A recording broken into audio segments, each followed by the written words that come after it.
الحمد لله وكفى والصلاة والسلام على خاتم الرسل وسيد الأنبياء وعلى آله وأصحابه الأتقياء. أما بعد فأعوذ بالله من الشيطان الرجيم. بسم الله الرحمن الرحيم. للذين يؤلون من نسائهم تربص 4 أشهر فإن فاءوا فإن الله غفور رحيم. وإن عزموا الطلاق فإن الله سميع عليم. للذین ان لوگوں کے لیے یؤلون من نسائہم جو ایلا کر لیں اپنی عورتوں سے، تربص 4 اشہر انتظار کرنا ہے 4 مہینے تک، فَإِن فَاءُوا پس اگر وہ لوٹ آئیں، فَإِنَّ اللَّهَ غَفُورٌ رَحِيمٌ پس بے شک اللہ تعالیٰ بخشنے والا رحم کرنے والا ہے۔ وَإِنْ عَزَمُوا الطَّلَاقَ اور اگر وہ پختہ ارادہ کر لیں طلاق کا، فَإِنَّ اللَّهَ سَمِيعٌ عَلِيمٌ پس بے شک اللہ تعالیٰ سننے والا علم والا ہے۔ سبحان ربک رب العزت عما یصفون وسلام علی المرسلین والحمد للہ رب العالمین۔ اللہم صل علی محمد وعلی آل محمد کما صلیت علی ابراہیم وعلى آل إبراهيم إنك حميد مجيد۔ اللهم بارك على محمد وعلى آل محمد كما باركت على إبراهيم وعلى آل إبراهيم إنك حميد مجيد۔ معزز سامعین، سورۃ البقرہ کا 28واں رکوع آیت نمبر 226 اور 227 آپ کے سامنے تلاوت کی ہیں۔ اللہ رب العزت ان کے مطابق صحیح بیان کی توفیق عطا فرمائے اور ہمیں قرآن و سنت پر عمل کرنے کی توفیق عطا فرمائے۔ گزشتہ سبق میں آپ حضرات نے قسم کے متعلق قسم کی اقسام اور ان کے احکامات سنے۔ قسم کی 3 اقسام تھیں، یمین لغو، یمین غموس اور یمین منعقدہ۔ آج کے سبق میں قسم سے ہی متعلق ایک مسئلہ ہے جس کو ایلا کہتے ہیں۔ ایلا بھی ایک قسم ہوتی ہے، اور وہ یہ کہ آدمی اپنی گھر والی سے خفا ہو کر اس کے قریب نہ جانے کی قسم کھا لے۔ زمانہ جہالت میں اس قسم جو ایلا والی قسم ہے، اس کے ذریعے لوگ عورتوں پر زیادتی بہت کرتے تھے۔ مثلا ایک آدمی نے بیوی کے ساتھ ناراض ہو کر یہ قسم کھائی کہ میں تیرے قریب نہیں جاؤں گا، اور اس پر سالہ سال گزر جاتے، نہ تو اس کے حقوق ادا کیے جاتے نہ اس کو طلاق دی جاتی، اس کو معلق کر کے رکھ دیا جاتا، لٹکا کر رکھ دیا جاتا۔ شریعت نے اس مقام پر اس کی ایک حد مقرر کی ہے۔ ایک آدمی اگر بیوی کے پاس نہ جانے کی قسم کھاتا ہے کہ اللہ کی قسم میں تیرے قریب نہیں آؤں گا، ایلا کر لیتا ہے، تو اس کی مدت 4 مہینے تک ہے۔ 4 مہینے تک تو وہ انتظار کرے، اور 4 مہینے سے پہلے اگر وہ رجوع کر لیتا ہے، یعنی بیوی کے قریب چلا جاتا ہے، تو قسم ٹوٹ جائے گی، قسم کا کفارہ دینا پڑے گا۔ باقی میاں بیوی اپنے نکاح میں اسی طرح برقرار رہیں گے۔ لیکن اگر 4 مہینے تک بھی وہ اس کے قریب نہیں جاتا تو بس اب وہ گویا کہ پختہ عزم طلاق کا ہو گیا ہے، اب عورت کو طلاق بائن ہو جائے گی اور وہ اس سے الگ ہو جائے گی، کیونکہ اس طرح تو بڑی زیادتی ہے کہ جناب سالہ سال گزر جائیں اور قسم کھائے اور پھر اس کے نہ حقوق ادا کرے نہ اس کے قریب جائے۔ قرآن کریم میں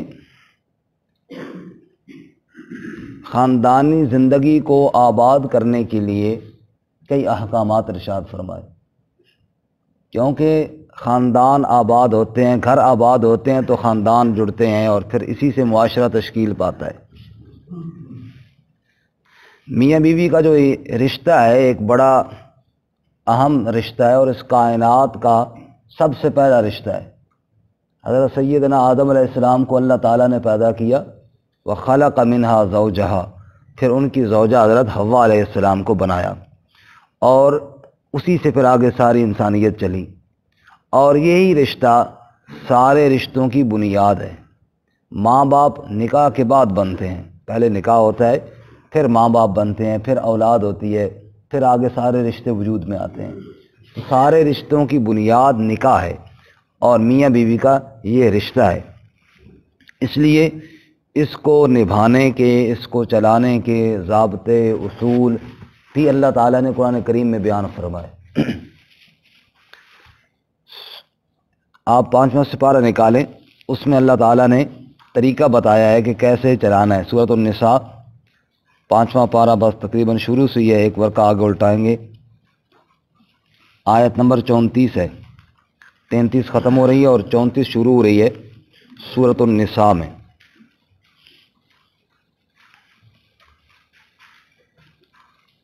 صفحہ نمبر 76 ہے، صفحہ نمبر 76 ہے اور آیت نمبر 34 ہے۔ 5واں پارہ بس شروع سے صرف ایک ورقہ آگے جائیں گے۔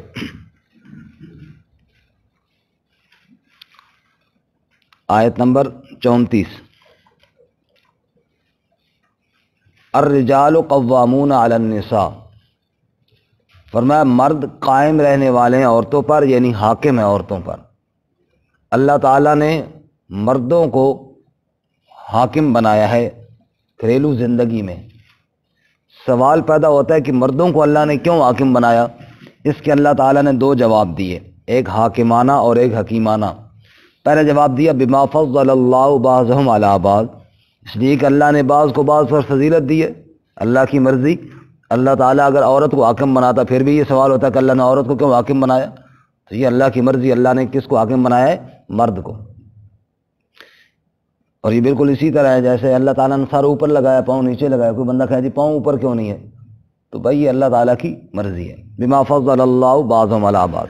دوسری بات وبما انفقوا من اموالہم، چونکہ مرد ہی خرچ کرتے ہیں اپنے مالوں سے، ذمہ داری خرچے کی مرد پر ہے، اس لیے حکمرانی بھی اسی کو اللہ نے دی ہے۔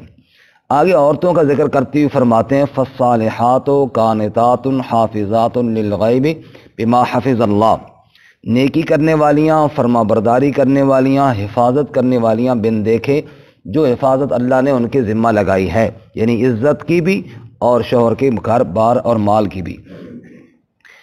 واللاتی تخافون نشوزہن، اور وہ عورتیں کہ تم خوف کرو ان کی بے رخی کا، ان کی شرارت کا، ان کی نافرمانی کا، ناچاکی کا، تو اس کا طریقہ کیا ہے، اس کا حل کیا ہے؟ تو فرماتے ہیں 3 طریقے ہیں۔ فَعِظُوهُنَّ، ان کو سمجھاؤ، ان کو سمجھاؤ، یہ بنیادی طریقہ ہے۔ اور یہ بات ذہن میں رہے کہ بنیادی طور پر سمجھانے میں بھی کافی کوتاہیاں ہوتی ہیں۔ سمجھانے کا انداز سمجھانے والا ہی ہونا چاہیے، سمجھانے کے انداز میں لڑائی اور جھگڑے والا انداز نہیں ہونا چاہیے۔ اور جب ایک بات کو سمجھانے کے انداز میں کیا جائے تو اس سمجھانے کے لیے انسان کو پوری کوشش کرنی چاہیے کہ اگلے کو بات سمجھ میں آ جائے۔ پوری محنت کے ساتھ آپ نے بات سمجھائی اور پھر بھی بات سمجھ میں نہ آئی اس کو، یعنی وہ ماننے کے لیے تیار نہ ہوئی، تو پھر اگلا آپشن ہے وہ دوسرا آپشن کون سا ہے جی؟ وَهْجُرُوهُنَّ فِي الْمَضَاجِعِ، چھوڑ دو ان کو خوابگاہوں میں، یعنی بسترے الگ کر دو اور خفگی کا اظہار کرو اور تم جا کر دوسرے کمرے میں سو جاؤ، یا نہیں تو پھر مسجد میں آ کے ہی ڈیرا لگا لو، چلے پہ چلے جاؤ۔ اور نمبر 3 فرمایا وَضْرِبُوهُنَّ، کیا کرو؟ ان کو مارو۔ مارنے کا ذکر ہے اور حدیث پاک میں بڑی وضاحت بھی اس کی ہے کہ نشان نہ پڑے، ہڈی نہ ٹوٹے۔ یہ نہیں کہ بالکل مار مار کے جیسے جناب پنجاب پولیس والوں کا لتر ہوتا ہے، اس طرح کا کام نہیں کرنا۔ یہ 3 طریقے اللہ تعالیٰ نے بتائے۔ فَإِنْ أَطَاعْنَكُمْ، پس اگر وہ تمہاری اطاعت کر لیں، فَلَا تَبْغُوا عَلَيْهِنَّ سَبِيلًا، اس پر کوئی راستہ تم نہ ڈھونڈو، یعنی پھر خواہ مخواہ کے بہانے بنا کر پھر لڑائی جھگڑا شروع نہ کرو۔ کوشش یعنی لڑائی کو مٹانے کی کرو، ختم کرنے کی کرو۔ ان اللہ کان علیٰ کبیرہ، بے شک اللہ تعالیٰ بلند ہے، بڑا ہے۔ وَإِنْ خِفْتُمْ شِقَاقَ بَيْنِهِمَا، اور چوتھا طریقہ، اور اگر تم ڈرو ان کے باہمی اختلاف کا، پھر چوتھا طریقہ، یہ 3 طریقہ آزما لی، بات نہ بنی، چوتھا طریقہ یہ ہے کہ فَبَعَثُوا حَكَمًا مِّنْ أَهْلِهِ وَحَكَمًا مِّنْ أَهْلِهَا، تو مقرر کرو ایک فیصلہ کرنے والا، من آلہ، اس مرد کے رشتہ داروں میں سے، وحکما من آلہا، اور ایک حاکم اس عورت کے رشتہ داروں میں سے۔ اب یہاں پہ اللہ تعالیٰ نے لفظ ایک شخص نہیں کہا، ایک حاکم کہا ہے۔ معلوم ہوا کہ ایسا بندہ چن کر بات کرے جس کی بات اگلا سنے بھی صحیح۔ ایک آدمی جس کی معاشرے میں سنتا ہی کوئی نہیں بیچارے کی، ایسا بندہ نہ ہو کیونکہ پھر وہ فیصلہ نہیں کر پائے گا، جس کے اندر تھوڑی فیصلے کی ہمت بھی ہو اور بات کر بھی سکتا ہو اور فیصلہ سنا بھی سکتا ہو۔ اور دوسری شرط یہ ہے کہ ان یریدا اصلاحا، یہ دونوں اصلاح کرنے والے ہوں، شرارتی نہ ہوں۔ بعض بندے بات تو کر لیتے ہیں، سارا کچھ ان کے پاس ہوتا ہے، لیکن ان کی مزاج میں صلح کرنا نہیں ہوتی، وہ اور جناب وہ کیا کہتے ہیں، جلتی پہ تیل ڈالنے والے ہوتے ہیں، کام کو بگاڑنے والے ہوتے ہیں۔ ایسا بندہ نہ ہو۔ ان یریدا اصلاحا، اگر وہ دونوں اصلاح کا ارادہ کریں، یوفق اللہ بینہما، انشاءاللہ اللہ تعالیٰ ان کے درمیان توفیق ڈال دے گا اور صلح ہو جائے گی۔ ان اللہ کان علیما خبیرا، بے شک اللہ علم والا بھی ہے، خبر رکھنے والا ہے۔ تو یہاں پر اللہ تعالیٰ نے دوسرا آپشن اور دوسرا طریقہ یہ بتایا تھا کہ وَہْجُرُوهُنَّ فِی الْمَضَاجِعِ، کہ کچھ ان سے ناراضگی کر کے علیحدگی اختیار کرو۔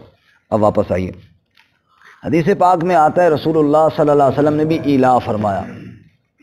ازواج مطہرات چونکہ آپ صلی اللہ علیہ وسلم کے نکاح میں جب آئیں تو وہاں پر تو فقر و فاقہ تھا، اور وہاں پر تو انتہائی درویشانہ زندگی تھی، جبکہ پہلے اب ماں باپ کے گھر میں تو اکثر ازواج مطہرات وہ اچھے گھرانوں سے تعلق رکھتی تھی۔ اب انہوں نے مطالبہ کیا رسول اللہ صلی اللہ علیہ وسلم سے، یا رسول اللہ کوئی زیورات، کوئی مال، کوئی ہمیں بھی ملنا چاہیے۔ رسول اللہ صلی اللہ علیہ وسلم نے ایلا فرما لیا، یعنی آپ صلی اللہ علیہ وسلم نے علیحدگی اختیار فرما لی۔ یہ جب بات ہوئی تو مدینہ منورہ میں یہ خبر بڑی تیزی کے ساتھ پھیلی کہ نبی صلی اللہ علیہ وسلم نے اپنی ساری بیویوں کو طلاق دے دی ہے۔ اب یہ صحابہ کرام میں یہ بات خبر پھیل گئی کہ شاید طلاق دی گئی، کیونکہ اس وقت اتنے مسائل سے واقفیت بھی نہیں تھی۔ حضرت عمر رضی اللہ تعالیٰ عنہ خود بیان فرماتے ہیں کہ میرا ایک انصاری دوست تھا، پڑوسی، ہم دونوں نے باریاں مقرر کی ہوئی تھی، ایک دن تو نبی صلی اللہ علیہ وسلم کے پاس گزارے گا اور ایک دن میں، کیونکہ باقی کام کاج بھی کرنے ہوتے۔ ایک دن چلو میں کام کاج کروں گا اور تو نبی صلی اللہ علیہ وسلم کے پاس وقت گزارے گا، اور دوسرے دن میں وہاں جاؤں گا اور تو کام کاج کرے گا۔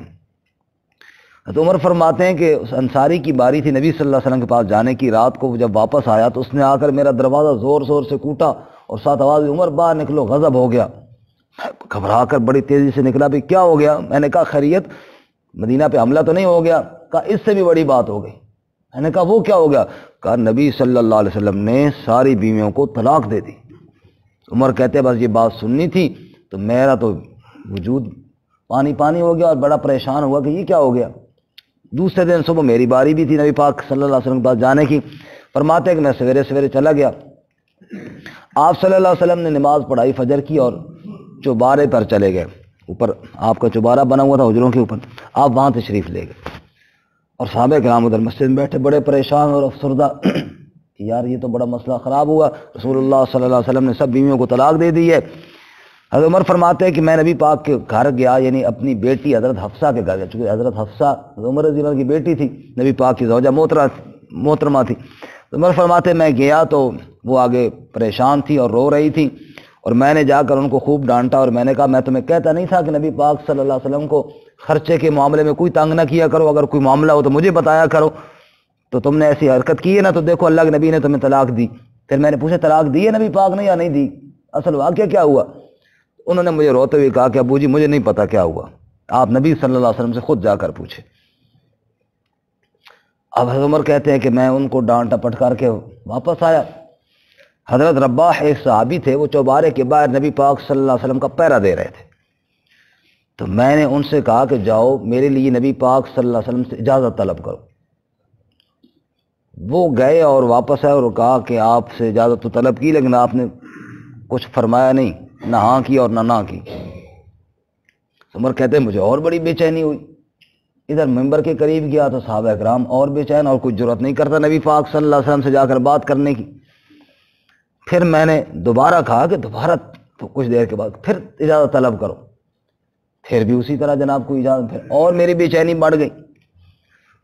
عمر رضی اللہ عنہ فرماتے ہیں تیسری دفعہ میں نے ذرا اونچی آواز سے رباح سے کہا کہ نبی پاک صلی اللہ علیہ وسلم کو میرا نام لے کر بتاؤ کہ عمر اجازت مانگ رہے ہیں، اور ساتھ یہ بات بھی کہو کہ عمر کہہ رہے ہیں کہ میں اپنی بیٹی کے لیے کوئی سفارش لے کر نہیں آیا، اگر آپ حکم دیں گے کہ اس کو مارنا ہے تو ابھی تلوار لے کر میں اس کی گردن اڑا دوں گا، میں صرف آپ سے ملنا چاہتا ہوں۔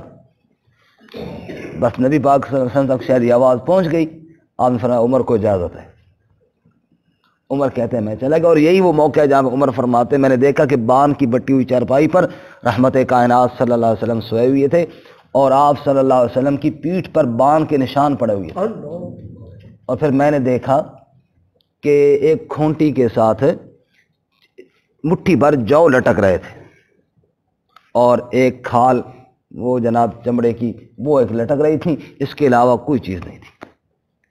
تو عمر کہتے ہیں میری آنکھیں بھر آئیں، اور اسی موقع پر عمر رضی اللہ تعالیٰ نے کہا یا رسول اللہ کیسر و کسریٰ تو دنیا کی لذتیں اور مزے اڑائیں، اور دو جہاں کا سردار بان کی بٹی ہوئی چارپائی پر اور یہ مٹھی بھر جو کے ساتھ گزارا کرے۔ تو نبی پاک نے فرمایا عمر اس بات پر آپ خوش نہیں ہیں کہ وہ دنیا کی لذتیں اٹھائیں اور ہم آخرت کے مزے کریں گے انشاءاللہ۔ خیر عمر کہتے ہیں میں بیٹھ گیا۔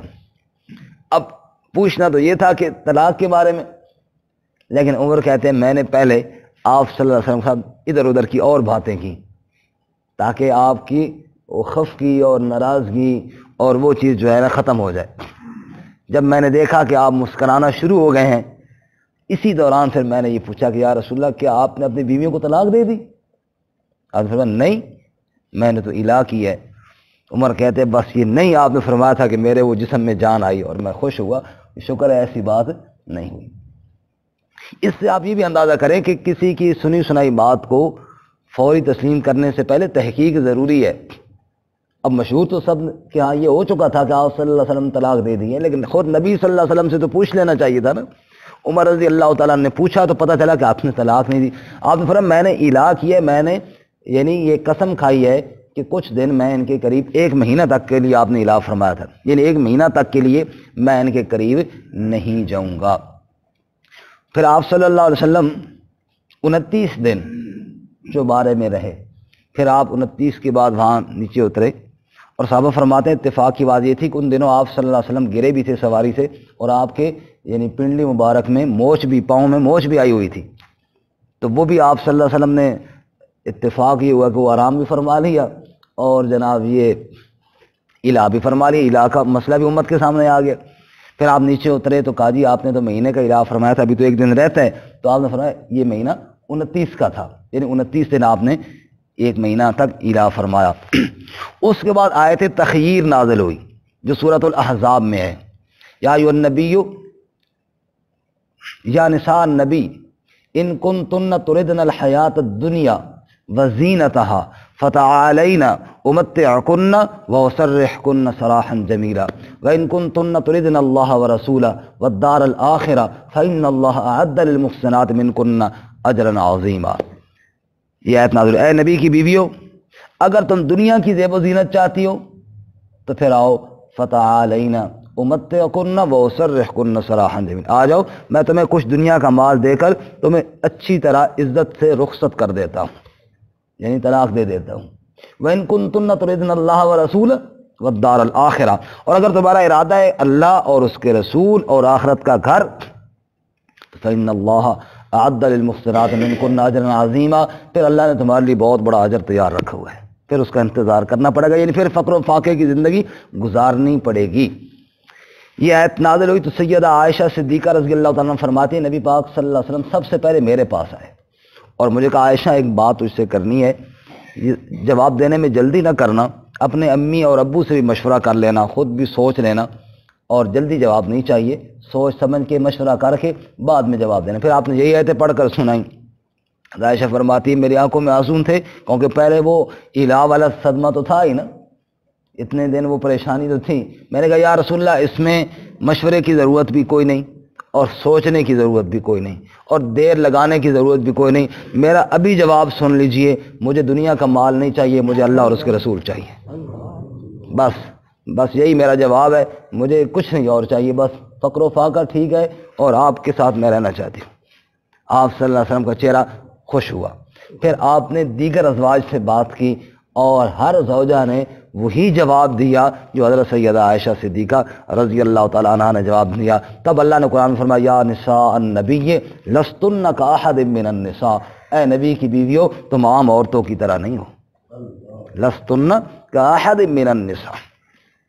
تو یہ الہ کا تھوڑا سا میں نے آپ کے سامنے عرض کر دیا کہ تنبیہ کے لیے، سمجھانے کے لیے اور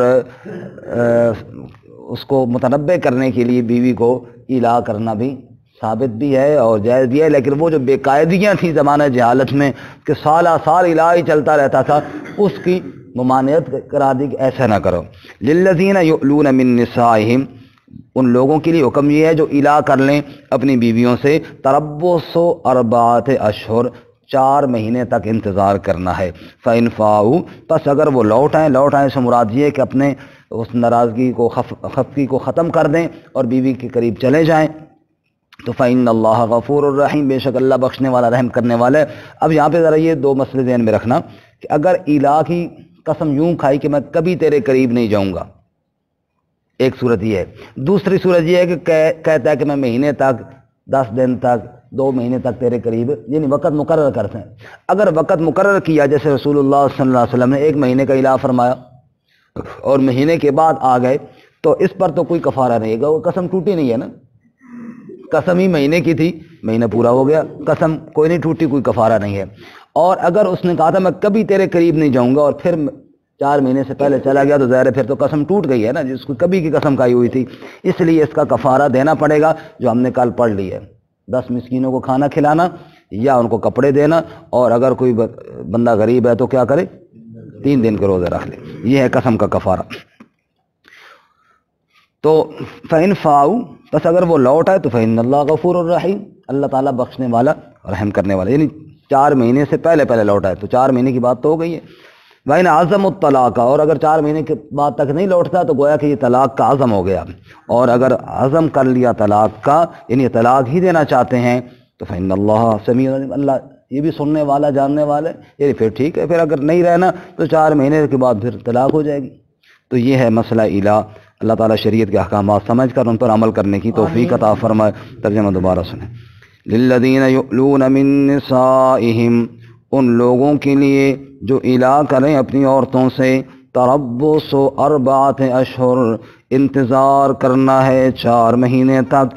فَإِنْ فَاؤُوا، پس اگر وہ لوٹ آئیں، فَإِنَّ اللَّهَ غَفُورٌ رَحِيمٌ، بے شک اللہ تعالیٰ بخشنے والا رحم کرنے والا ہے۔ وَإِنْ عَزَمُوا الطَّلَاقَ، اور اگر پختہ ارادہ کریں طلاق کا، فَإِنَّ اللَّهَ سَمِيعٌ عَلِيمٌ، بے شک اللہ تعالیٰ سننے والا جاننے والا ہے۔